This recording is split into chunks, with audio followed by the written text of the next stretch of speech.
Сәлем достар, сендермен бірге Ерасыл. Бүгін біз сіздерге жаңа ғана 2022-де жарық көрген Gold, яғни алтын деген фильм жайлы айтамыз. Фильмнің режиссері актер Антони Хейс. Фильмнің табысы $200,000. 200,000. Кіріспеде фильм жайлы көп айтатын нәрсе жоқ, сондықтан тура фильмнің желісіне көшейік. Кино шөлейт жерде бір пойызбен тозаға шығып кетіп бара жатқан Мағауиямен басталады. Жанындағы келіншекке тіпті жақ ашпайды. Одан ол бір ескі қалашыққа аялдайды және сол жерге бір таксист келу керек екен. Сол арқылы Мағауия діттеген жеріне жетпек. Мағауия дәретханада борышын өтеп отқанда әлгі таксист те келеді. Мағауия бетін сумен жуып жатса, әлгі таксист андақ суды бетке шашқанша кеңірдегінге құюға сақта дейді. Таксисттің есімі Балтабай екен. Ол оған келіскен ақшадан көбірек ақша беруін сұрайды. Өйткені су, бензин мына ыстық күнде артық қолданылады, сондықтан көбірек сұраймын дейді. Мағауия жақтыртпаса да оған келіседі. Ыстықтаған Мағауия салқындатқышты қосайын десе, Балтабай, бұны қоссаң көлік бұзылады, жолама дейді. Бұл шөлейтте ыстық су жоқ қана емес, жыртқыштар да көп екен. Жол ұзақ, олар бір түнді көлікті өткізуге шешеді. Сол кезде Балтабай, компаундқа неге бара жатсың деп Мағауиядан сұрайды. Мағауия, ол жерге жұмыс істеп тіршілігімді жасартпақшымын дейді. Ал ол жерде 1000 мәрте болған Балтабай, ол жер сен ойлағандай емес дейді. Бірақ Мағауия бірден бекінген адам екен.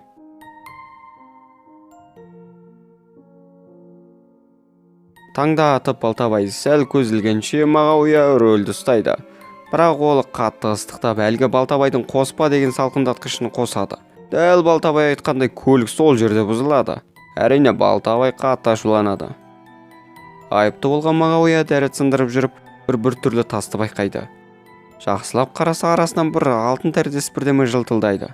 Балтабайды шақырып көрсетсе, ол оны оттықпен өртеп көріп, оның таза алтын екенін растайды. Осылай олар айдаладан алтын тауып алды. Олар алтынды қазбақшы болады. Сөйтсе бұнысы бір жұмыр дүние емес, әлді қайда үлкен екен. Қанша қазса да, көлікпен тартса да, алтын орнынан қозғалмайды.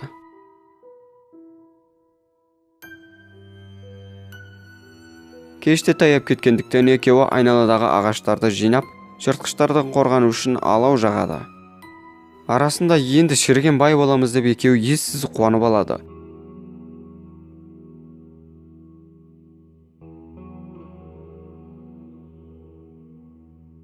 Түнде екеуі кеңесе мына түрмен алтынды қаза алмайтынын түсінеді. Яғни біреуі қалаға барып, экскаватор әкелу керек. Балтабай, қалада мен танитын экскаватор жүргізушісі бар, бірақ сен шөл далада жалғыз қала алмайсың, сондықтан осы жерде мен қалайын, сен бар дейді. Бірақ Мағауия, мен қалаға барғанымен мен ешкімді танымаймын, осы жерде мен қалайын, керісінше сен бар дейді. Сөйтіп алтынды Мағауия қарауға қалып, Балтабай бар суы мен азықты беріп және байланыс құралын тастап, шағында беріп, өзі қалаға жол тартады. Және 5 күн уақыт алу мүмкін екенін айтады. Мағауия ағаштарды жинап, көлеңкелейтін бірдеме тұрғызады. Кешкісін үлкен үреймен бір күнді өткізеді. Ертеңінде ол ыстық күннен қиналып, суы да азайып, Мағауия жүдей бастайды. Және оның үстіне құмды дауылда таяп келеді. Мағауия айналасын барлай жүріп, ұшақ қирандыларын табады. Сол жерде паналайын десе, алтыннан ұзап кетемін деп ойлап, бөлшектерін алтынның жанына тасиды. Сөйтіп қорғаныс дүниесінде күрке тұрғызады. Кешкісін Мағауия Балтабайға хабарласады. Ол көлігі бұзылып, сондықтан жоспарлаған уақыттан кешігетінін айтады. Ал түнде Мағауияны қорқау қасқырлар қоршап алады. Мағауия оларды отпен үркітумен таңдаттырады.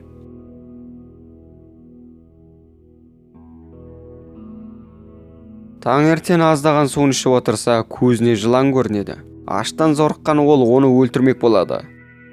Бірақ ол жыланнан дайырлады, аздаған суын да төгіп алады.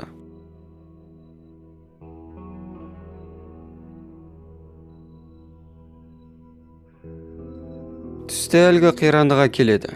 Және сол жерде ол бір адамды көреді. Қорыққан ол ұшаққа жасырынып қалады. Біраздан кейін әлгі адам келеді. Ол Мағауиядан жасырынбай шыға бер дейді. Ол күләпәра киген әйел адам екен. Мағауияға су азық ұсынса да, Мағауия естімеген адамсында темір терсек шұқылап отырып алады. келіншек қайдан жүрсің дейді. Әрине Мағауия тіл қатпайды. Сол кезде келіншек Мағауия бірдеме жасырып тұрғанын сезеді.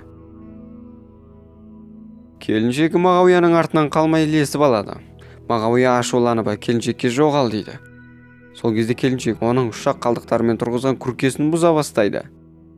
Мағауияның ашу шегіне жетіп оны күрекпен бір ұрады, және келіншек сол жерде көз жұмады. Одан әрине келіншектің іске жарамды заттарын алып мәйітті көмеді. Бірақ біраздан кейін мәйітті қасқырлар қазып алып жей бастайды. Мағауия оларды үркітіп, алтыннан ұзақ жерге апарып оны өртейді. Мағауия істеген ісіне қатты өкінеді.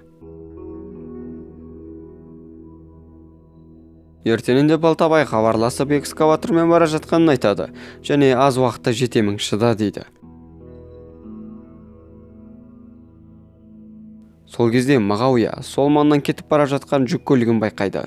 Жағдай қанша ауыр болса да, әлі де аз уақыт шыдауға шешеді. Ал кешкісін сомдық құмды дауыл соғады. Күркесі өз жайында ұшып жоғалады. Ал Мағауияның басына бірдеме тиіп сол жерде серейіп жата қалады. Дауыл біткенде Мағауия есін жинайды. Қараса ішіне ағаш тығылып қалыпты. Мағауия ішіндегі ағашқа қарамастан әлгі алтынды іздей бастайды. Біраз жер жүрген соң алтынды да табады. Одан Мағауия әлгі ағашты суырып алса, қаны сорғалай кетеді. Ол қалбырды қыздырып, жарасын күйдіріп әрең деп бітейді.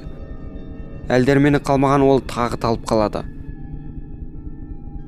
Көзін ашса әлгі келіншек көрінеді. Ол оған су еріп кетіп қалады. Одан Мағауия шынымен оянады. Ол байланыс құралын алып Балтабайға сөйлеседі. Ол міне келдім, 1-2 сағаттан кейін барамын дейді. Сол кезде оның көзіне келіншек көрінеді. Келіншек, не жасырып тұрсың, айт дейді. Өзінің қаліне қарамай аш көз Мағауия ештеңе айтпайды. Одан Мағауия тағы есінен айырылып оянса, айналасына қасқырлар үйіліп алыпты.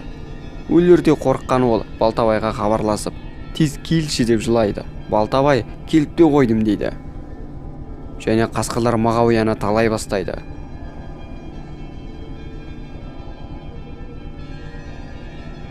Ал оны Балтабай ұзақтан дүрбімен қарап тұрады. Мағауия қасқырларға жем болады. Одан Балтабай көлігімен алтынға қарай келеді. Сол кезде оған қайдан екені белгісіз садақтың оғы тиеді. Осылай Балтабай да өледі. Және осылай кинода аяқталады. Ал енді фильм жайлы айтсақ, бұл туынды көруге тұрарлық па? Шынын айтқанда, бұл көп көрермендерге арналмаған. Өйткені фильмнің түсірілімі көбіне бір жерде болған. Яғни бір кадр көп қайталанады. Және фильмнің өңі, бояуы, музыкасы шынын айту керек, адамды қатты зеріктіреді. Фильм қанша сапалы болмаса да, фильмнің мағынасы өте зор. Көріп отқандарыңыздай, ашкөздік жайлы өте жақсы жеткізген. Бұл фильм айдаладағы алтын жайлы емес, қазіргі қоғамды сипаттағандай. Жалпы бұл менің өз жеке көзқарасым. Ал сіздер қалай ойлайсыздар? Өз ой пікіріңізді міндетті түрде комментарийға жазып кетіңіздер. Ал енді осылай бүгінгі видео аяқталды. Сау!